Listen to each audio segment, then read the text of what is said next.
Hello friends, అంతా బాగున్నారా? మన సబ్స్క్రైబర్లంతా. నేను మాట్లాడే విషయం ఏందనుకుంటే, ఈ కంపెనీ వచ్చేసరికి నాడాకోడూరు అన్నమాట.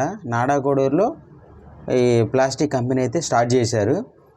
ఫస్ట్ ఆఫ్ ఆల్ ఇప్పుడు మనకు తెలుసు కదా, ఈ కుర్చీ ఎలా తయారు చేస్తారనేది, లేకపోతే ప్లాస్టిక్ బకెట్ ఎలా తయారు చేస్తారనేది మనకి ఎలా ఐడియా వస్తుందంటే, ఇప్పుడు చూస్తారు కదా ఆ బిట్టు, కుర్చీని ఎలా కట్ చేసి చిన్న చిన్న ముక్కలు కట్ చేసి ఎలా అలా దానా తీసిన తర్వాత ఎలా వాషింగ్ చేస్తారు అనేది ఈ కాన్సెప్ట్ అయితే మనం మాట్లాడుకున్నాం.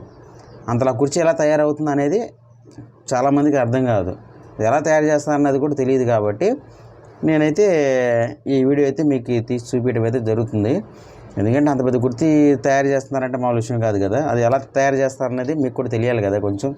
కొంచెం బాగుండడానికి, మాట్లాడుకోవడానికి కానీ చూసుకోవడానికి కానీ మన డైరెక్ట్గా వెళ్ళిపోయి షాపులో అయితే కొనుక్కొచ్చుకుంటాం. అయితే 400-500 పెట్టి అయితే కుర్చీ అయితే కొనుక్కొచ్చుకుంటాం.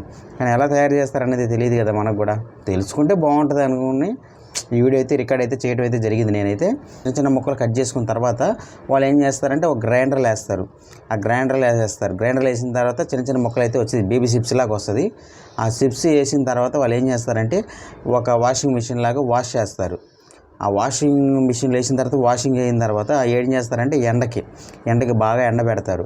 ఎండబెట్టిన తర్వాత ఇందాక చూపించాను కదా, వాటిని దానా అంటారు.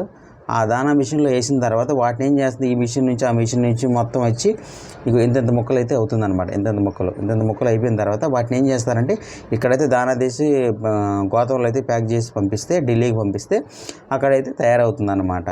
అక్కడ ఒక కుర్చీ ఏది కావాలంటే ఇంకా అదే అనమాట. అంటే కుర్చీ ఐటెం వరకు కుర్చీ అక్కడ గోతం మీద ప్యాక్ చేసి అట్లా రాసేస్తారు. అంతవరకు వాళ్ళు ఏం చేస్తారంటే దాన్ని మళ్ళీ కుర్చీగా తయారు చేస్తారు. బకెట్ ఐటమే. ఆ బకెట్ ఐటమ్ను మళ్ళీ అక్కడ గోతం మీద ప్యాక్ చేస్తారు. అది కూడా బకెట్ తయారవుతుంది అనమాట.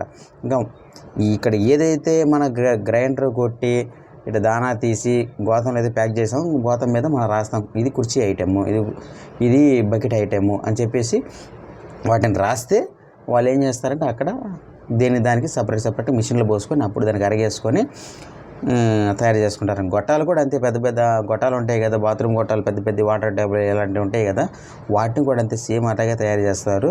ఈ గొట్టాలు తీసుకొచ్చి కాటాలు వేసుకున్న తర్వాత అక్కడ దాంట్లో వేసిన తర్వాత వాషింగ్ చేసి గ్రైండర్ కొట్టి మొత్తం మళ్ళీ దానా తీసి మళ్ళీ గొట్టాలు కూడా కొత్తగా తయారు చేసే విధానం కూడా ఇంతే.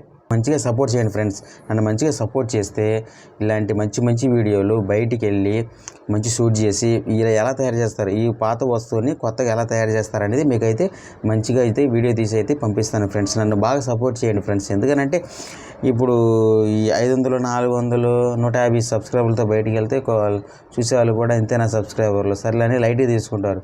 అది 1K దాటిన తర్వాత సబ్స్క్రైబర్లు అప్పుడు మనం బయటికి వెళ్ళినా కూడా వాళ్ళు చూసే జనాలకు కూడా 1K దాటింది సబ్స్క్రైబర్లు, 1000 సబ్స్క్రైబర్లు ఉన్నారు, ఓకే యూట్యూబ్ ఛానల్ కొంచెం రన్ అవుతుంది అని చెప్పి వాళ్ళు కూడా నాకైతే సపోర్ట్ చేస్తారనమాట.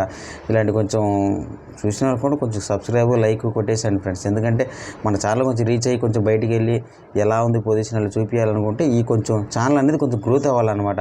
మీరు కూడా కొంచెం నాకు సపోర్ట్ చేస్తే నేను కొంచెం మంచి వీడియోలు తీసి అందిస్తాను ఫ్రెండ్స్. ఎందుకంటే బయట చాలా విచిత్రాలుగా జరుగుతూ ఉంటాయి.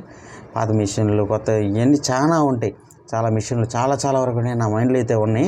కాకపోతే ఈ కొంచెం సపోర్ట్ చేస్తే నేను బయటికి వెళ్ళి మీకు మంచి వీడియో అందిస్తానని నేనైతే మనస్ఫూర్తిగా కోరుకుంటున్నాను.